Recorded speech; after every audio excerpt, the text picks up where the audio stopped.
Okay. Turn the volume down.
This works. So I don't think anybody's, I mean, obviously nobody's here. And it's snowing like crazy right now, and I'm on campus, and no one has called to say it's not going to be class yet. But I did want to just go through a couple of things since we missed class last week. I want to just make sure everybody gets what I was talking about with the percent tables and how they work. So I put the key up for these, and this is just really just looking at the different pieces and how the percentages worked. So we're going to skip that page. And I want to look at these percent tables because I think this is a handy dandy way to teach students percents, and while still having them understand what the whole is and that percents are part of the whole. So for this first one, we've got activity 2. And what it says is we were trying to figure out what 6% of 40 is. And they call it going through 1%.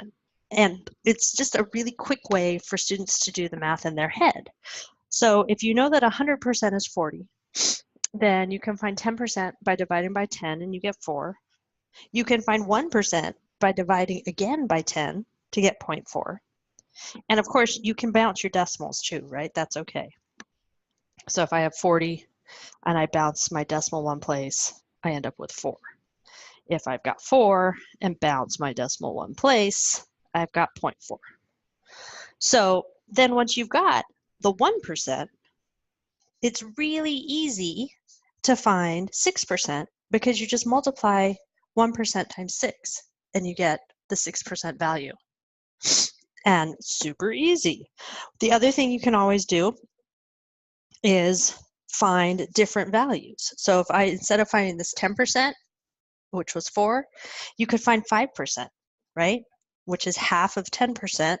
So you would divide 4 by 2, and you get that 5% is 2.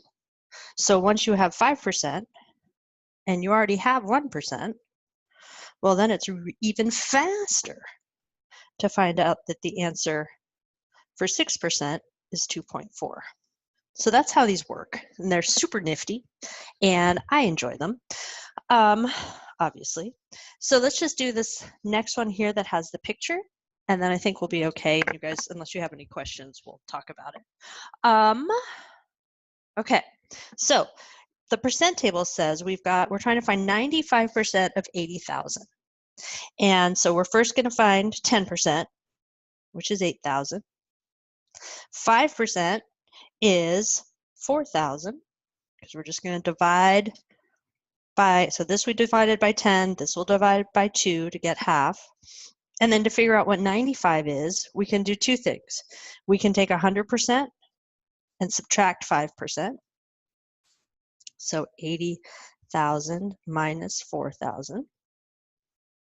Too many zeros. And we get 76,000. Or we could take 10%, 9 times, and add 5%. So we've got 9 times 8,000 plus 4,000. We get 72,000 plus 4,000. And all is said and done, we have 76,000, which is what we got in both cases. Yay! Now what the picture does, the picture helps you see that we've got, this has been broken up. So this is our whole, this is our 80,000.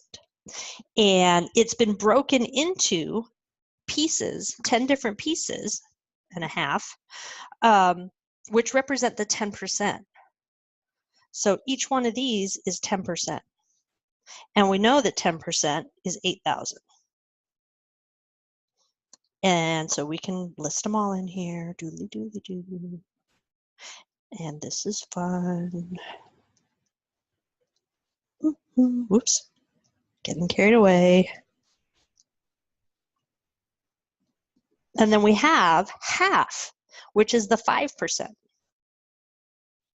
So we can put that 4,000 in here. So looking at this, since the whole thing is 80,000, it's really easy to see that 95,000 or 95,000, 95% is all of those added together, or 76,000. Okay, so hopefully that clears those up. So I'm going to stop the video now and see if it worked. Hang on.